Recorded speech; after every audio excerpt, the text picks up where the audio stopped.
Si Yutagi ang 16 anyos na fangirl na nanalo sa F-Ace Dome Concert Lottery, at napilitang magtrabaho bilang kasambahay kay Taman Fukuhara, ang idol na kanyang sinasamba. Doon niya natuklasan ang totoong, marupok, at takot na si Taman, na malayong-malayo sa kanyang glamorosong imahe. Sa kabila ng delusyonal na pantasya, nagpatuloy si Yutagi sa pagtulong at pagsuporta, pinapakita ang kanyang dedikasyon at pagmamahal. Sa huli, sa Dome Concert, nakilala siya ni Taman sa gitna ng libu-libong fans, at ipinagtapat nito na hindi na niya kayang mabuhay nang wala si Yutagi, simula ng masalimuot nilang relasyon. Nagsisimula ang kwento sa pagpapakilala sa F-Ace, isang idol group na nabuo mula sa isang sikat na talent show at mabilis na sumikat sa buong bansa. Kabilang sa kanila, namumukod-tangi ang pink-haired na si Taman Fukuhara, ang kilala bilang sexy at wild na miyembro ng grupo na bumibighani sa mga tagahanga saan man.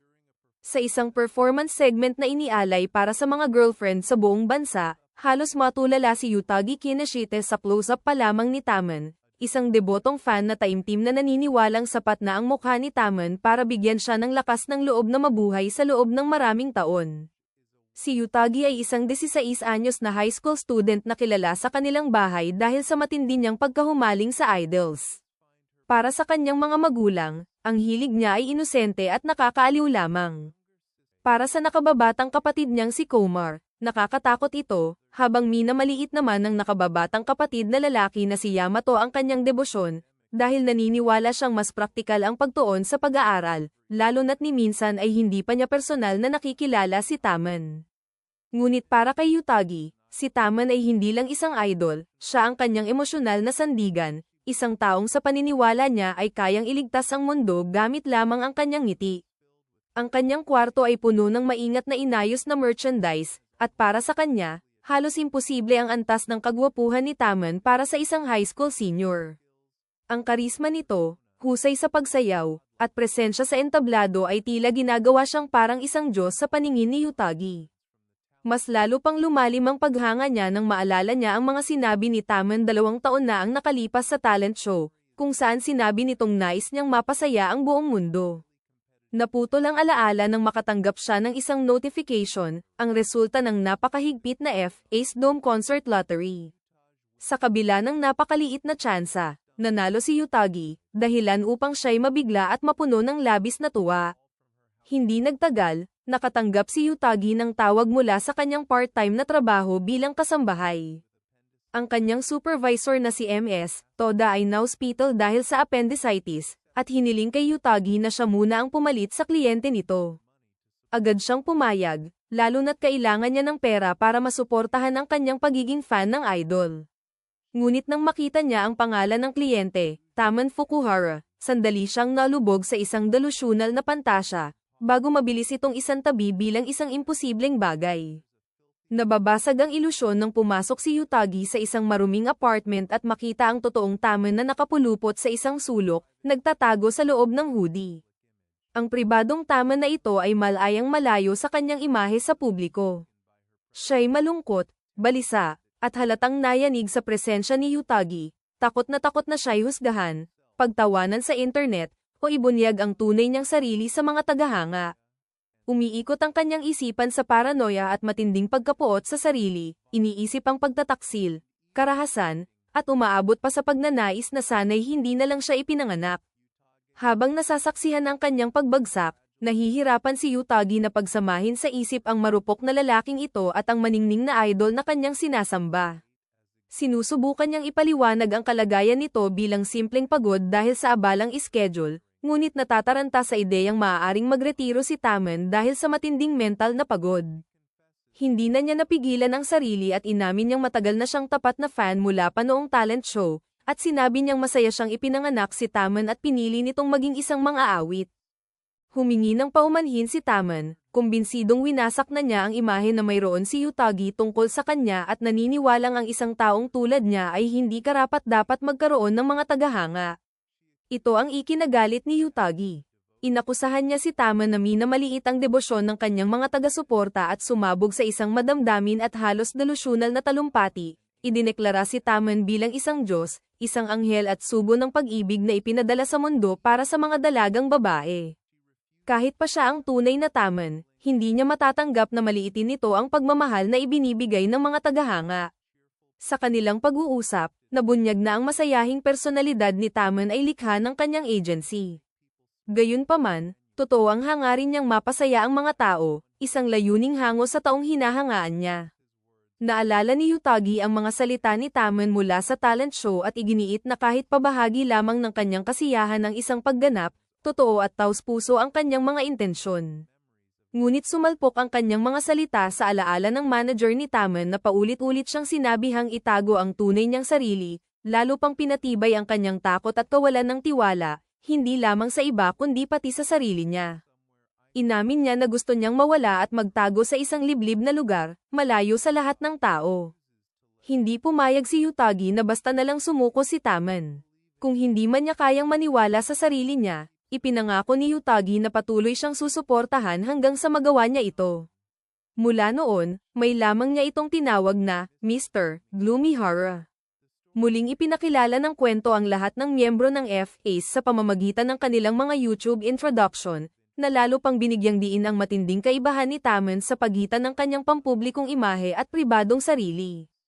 Habang nagluluto si Yutagi para sa kanya, nagulat siya sa kung gaano kasama ang kalagayan ng pamumuhay ni Taman, isang walang laman na ref at tambak ng basura ng instant noodles. Minaliit ni Taman ang sarili at tinawag ang sarili niyang basura, ngunit sa halip na maawa, humanga si Yutagi na kahit ganoon ang buhay niya ay kaya pa rin niyang kumanta at sumayaw sa napakataas na antas. Nang ihain na ni Yutagi ang pagkain, muling nagpanik si Taman, iniisip na baka mabulunan siya hanggang mamatay. Pagkatapos, bigla siyang lumipat sa idol mode, natural at walang kahirap-hirap na nakipaglandian, na siyang ikinabigla at ikinahimatay halos ni Yutagi sa sobrang hiya. Sa kanyang pinalabis na panloob na monologo, idineklara niya ang sarili na namatay na sa erotic overload.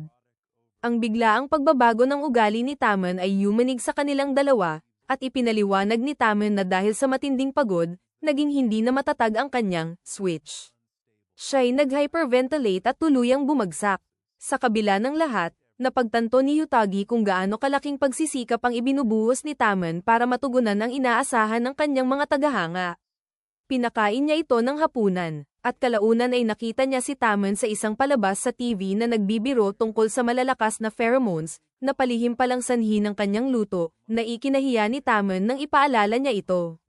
Kalaunan, humingi ng tulong si Taman sa pagkuha ng mga selfie para sa fan club, inamin niyang hindi niya kayang magpalit ng mood mag-isa kapag nasa bahay siya. Napagtanto ni Yutagi na likas na tumutugon si Taman sa masiglang suporta ng mga tagahanga, kaya inilabas niya ang kanyang fan merchandise, agad nitong na-trigger ang idol mode ni Taman. Tinulungan niya itong kumuha ng mga kaakit-akit na larawan habang desperado niyang pinipigilan ang sarili na manatiling kalmado. Taos-pusong nagpasalamat si Taman, laking ginhawa niya na hindi niya kinailangang pilitin ang sarili hanggang sa punto ng pagsusuka. Habang naghahanda ng umalis si Yutagi, sinabi ni Taman na naiangat niya ang kanyang kalagayang pangkaisipan mula sa basura, tungo sa lumang basura. Bagamat karaniwang napapasaya siya ng mga papuri ng fans, ang naging reaksyon ni Yutagi ang tunay na tumimo sa kanyang damdamin. Ipinaliwanag ni Yutagi na naging emosyonal siya hindi dahil pinuri siya ni Taman, kundi dahil si Gloomy-Hara ang nagsabi nito. Ang halos romantikong sandali nila ay biglang naputol nang dumating ang galit na manager ni Taman na si Wataru, na sinermonan si Yutagi at pilit siyang pinaalis. Binalot si Yutagi ng matinding guilt, at napagpasyahan niyang mas mabuti nang suportahan na lamang si Taman mula sa malayo, hindi ang pribadong bersyon na unti-unti niyang minahal. Sa paaralan, pinag-uusapan ng kanyang mga kaibigan ang isang balita tungkol sa isang idol stalker, at mariing kinondena ang mga sobrang nahuhumaling na fans. Panlabas na sumang-ayon si Yutagi, ngunit sa loob-loob niya ay unti-unti siyang gumuho, hinahabol ng mga alaala ng marupok na panig ni Taman. Nang makabalik na sa trabaho si MS, Toda, umatras si Yutagi. Nadismaya si Taman nang mapagtantong hindi na siya muling pupunta, habang kinukumbinsi naman ni Yutagi ang sarili na ang paglalagay ng distansya ay para sa ikabubuti ng lahat. Dumating ang Dome concert, nagperform ang F-Ace sa harap ng libo-libong tao, pan ng kumpiyansa at ningning. Walang tigil ang hiyaw ni Yutagi, kumbinsidong sila ang magiging huwarang idol ng kanilang henerasyon. Sa kantang, Supernova, namataan ni Taman ang hawak niyang karatulang, Taman Cult, sa gitna ng karamihan, at iyon ang nagbigay sa kanya ng lakas. Pagkatapos ng palabas, bigla na lamang hinailan ni Taman si Yutagi papunta sa backstage. Habol ang hininga at ng emosyon, sinabi niyang nakilala niya si Yutagi sa kabila ng napakaraming fans. Tinanong niya kung bakit tumigil na itong pumunta at inamin na gusto niya ang suporta nito sa mismong tabi niya, hindi mula sa malayo. Ipinagtapat niya na hindi na niya kayang mabuhay nang wala si Yutagi. Hindi nagawang tumanggi ni Yutagi at pumayag, ngunit agad din niya itong pinagalitan dahil muntik na nitong iwan ang performance sa kalagitnaan ng palabas. Pinabalik niya si Taman sa entablado, kasabay ng pangakong patuloy niya itong susuportahan at hihiyawan. Pareho silang umalis na lutang at litong-lito, mabilis ang tibok ng puso, isang malinaw na hudyat na nagsisimula pa lamang ang kanilang masalimuot at komplikadong relasyon.